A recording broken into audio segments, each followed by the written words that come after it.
Good afternoon students, मैं आपकी हिंदी की टीचर। बेटा, आज मैं आपको नया चैप्टर समझाने जा रही हूँ, ठीक है।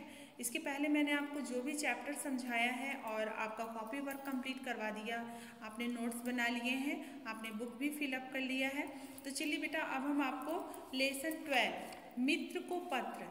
बेटा देखिए, अब मोबाइल सिस्टम हो गए हैं, लेकिन पहले हम पत्र के ही माध्यम से एक दूसरों तक अपनी बातों को पहुंचाते थे और उनकी बातों को जानते थे। लेकिन अब जो है मोबाइल हो गए, हम मोबाइल से सबको बात कर सकते हैं। लेकिन इस पत्र में, आपके इस चैप्टर में बताया गया है कि पत्र कैसे, एक तरह से आपको ये भी समझ में आ जाएगा कि हमें पत्र कैसे लिखना चाहिए। और इसमें उसने अपने दोस्त को पत्र लिखा है, तो क्या लिखा है, चलिए हम इस चैप्टर को पढ़ते हैं और समझाते जाते हैं, ठीक है। तो चलिए हम स्टार्ट करते हैं। चलिए बेटा, अब हम स्टार्ट करते हैं लेसन 12 मित्र को पत्र। ये आपकी क्लास 5 की हिंदी की बुक है। मैंने आपको 11 लेसन कंप्लीट करा दिया। आज हम स्टार्ट करेंगे नया चैप्टर, मित्र को पत्र। बेटा हम पढ़ते जा रहे हैं और आपको समझाते जाएंगे। आकाश में कई बार देखे किंतु हवाई अड्डे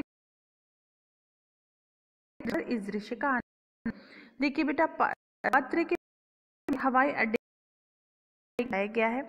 पहले के ज़माने में पत्र से ही सारी बातों को हम एक दूसरे तक पहुंचाते थे और अब मोबाइल से पहुंचाते हैं। लेकिन पत्र में क्या क्या होता है, क्या बातें होती हैं, चलिए हम पढ़ते जाते हैं और आप इसको समझते जाइए।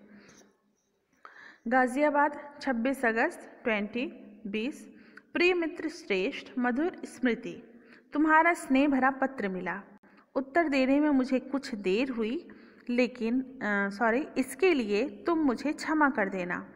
बोल रहा है कि तुम्हारा स्नेह भरा पत्र मुझे मिला, लेकिन उत्तर देने में, आंसर देने में मुझे कुछ देर हो गई, इसके लिए मुझे माफ़ करना। पत्र देर से लिखने का कारण यह भी था कि पिछले सप्ताह मेरे भैया जर्मनी से पूरे 4 साल बाद 10 दिन के लिए घर आए थे। जर्मनी से उसके भैया 4 साल के बाद 10 ही दिन के लिए घर आए थे, तो जाहिर सी बात है वो बिजी रहेगा अपने भाई में, है ना। इसलिए उसे आंसर देने में थोड़ी सी देर हो गई। मैं अपने दादाजी और पिताजी के साथ भैया को लेने इंदिरा गांधी अंतर्राष्ट्रीय हवाई अड्डे गया था। देखिए, उसने बताया है कि मैं पिताजी और पिताजी के साथ भैया को लेने इंदिरा गांधी अंतर्राष्ट्रीय हवाई अड्डे पर गया था। मेरे लिए एक बड़ा सुखद अनुभव था।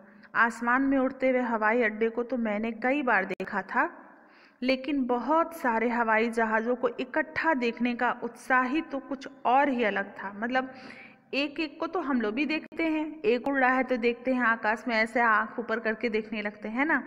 लेकिन आप हवाई अड्डे पे जाएंगे तो एक साथ आपको कई हवाई जहाज़ दिखेंगे। भैया का हवाई जहाज़ रात के 12 बजे पहुंचना था। हम कार द्वारा हवाई अड्डे पर 11 बजे ही पहुंच गए कि भाई लेट ना हो। हम कार से उतरे थे कि पुलिस के एक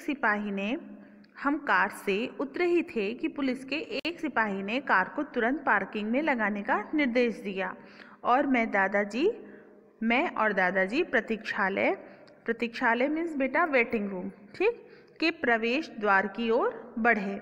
पिताजी हाथ में 3 टिकट लेकर आते हुए दिखाई दिए।